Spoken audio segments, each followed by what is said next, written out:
આપ આપ લોકોને જો મારા કોઈ બોલવામાં સમજાવવામાં કે કઈ ત્રુટિ લાગતી હોય તો એના માટે મને પહેલા જ માફ કરી દેજો અને એટલા બધા જે ફેકલ્ટીઓ છે બધી મારું આકર્ષણ છે અને તમે મને માફ ન કરશો તો કોણ કરશે? તો હવે મારો ટોપિક શરૂ કરું છું કે રોજિંદા જીવનમાં ઈમાનદારી અને સત્યનિષ્ઠાનું મૂલ્ય છે. ઈમાનદારી અને સત્યનિષ્ઠા બે એકબીજાના સમાનાર્થી છે, પરંતુ ઈ બે વર્ડ એટલે કે શબ્દમાં ઘણો બધો તફાવત છે. તો ઈ તફાવત આપણે જોઈએ કે ઈમાનદારી આપણે સમજીએ તો એક ઉદાહરણ દ્વારા સમજીએ કે કોઈ વિદ્યાર્થી કોઈ શિક્ષકને પ્રશ્ન પૂછે છે કે સર આ પ્રશ્નનો આમ કરવી તો આમ કેમ? પણ ઈ શિક્ષકને એ પ્રશ્નનો જવાબ તો આવડે છે, પરંતુ તેઓ કામમાં વ્યસ્ત હોવાના કારણે તેને જવાબ દઈ શકતા નથી અને કહે છે કે દીકરા હું તને કાલે આનો જવાબ દઈશ.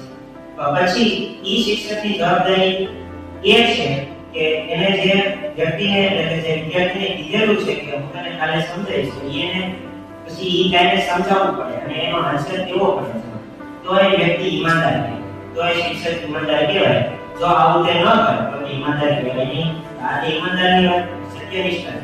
ઈ એક ઉદાહરણ દ્વારા આપણે સમજીએ કે કોઈ વિદ્યાર્થીને ગ્રુપ છે, દાખલા તરીકે આપણે 5 વિદ્યાર્થીઓનું ગ્રુપ લઈએ તો એમાંથી તમે એક વિદ્યાર્થી છે જેને બાકીના 4 વિદ્યાર્થીઓ આવા કરતા છે કે તું આ વસ્તુમાં ખોટો છો, આ વસ્તુમાં તારે આમ ન કરવું જોઈએ, પરંતુ શિક્ષક સામેથી બેઠા બેઠા જોડે છે અને કહે છે કે એને લાગે છે કે સાચો છે એટલે ઈ તેના પક્ષ લે છે, તેના માટે લડવા જાય છે અને બધાને સમજાવે છે અને છેલ્લે ન્યાય અપાય છે.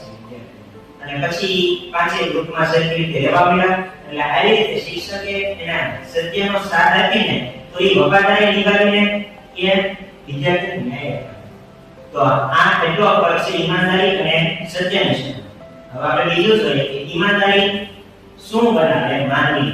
તો કે તે માનવીને વિવેકશીલ બનાવે છે, વિવેકવાળો બનાવે, પછી ઉદાર એટલે કે આવ ભોળો એવી રીતે અને દયા એવા માનવી બનાવે છે. સત્યનિષ્ઠા છે તો તે માનવીને આત્મવિશ્વાસુ એટલે કે અંદર ખુદમાં વિશ્વાસ દેવડાવે છે, સત્ય બોલતો કરે છે અને અડગ મનનો માનવી એટલે કે દ્રઢ નિશ્ચયવાળો માનવી બનાવે છે.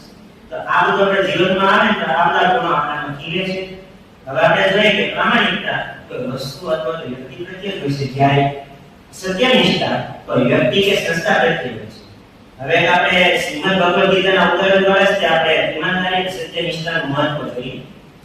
એમાં 2:47 શ્લોક છે કર્મણ્યેવાધિકારસ્તે મા ફલેષુ કદાચન મા કર્મ ફલ હેતુર્ભુ મા તે સંગોસ્ત્વકર્મણિ.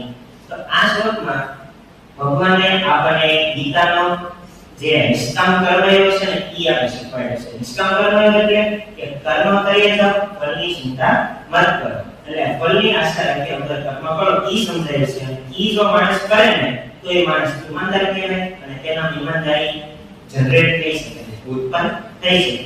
બીજું સત્યનિષ્ઠામાં આપણે છે કે ઈ તે ભગવદ ગીતા શ્લોક દ્વારા તમને સમજાવું કે નૈનમ ચિતંતિ શસ્ત્રાણિ નૈનમ દહતિ પાવક ન ચૈનમ ક્લેદયત્યાપો ન શોષયતિ મારુત.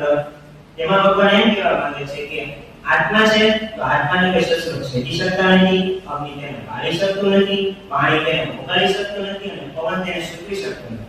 તો આ શ્લોકમાં સારું સમજાવે છે કે આત્મા સત્ય છે.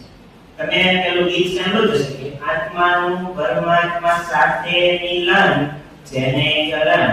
તો આત્મા એટલે સત્ય અને પરમાત્મા એટલે કે મોક્ષ. તો એની પ્રાપ્તિ કરવાની છે એટલે પહેલા આત્મ સાક્ષાત્કાર કરવાનું છે, પછી ભગવાનમાં શ્રદ્ધા રાખી, ભગવાનમાં વિશ્વાસ રાખી પરમાત્મા તરફ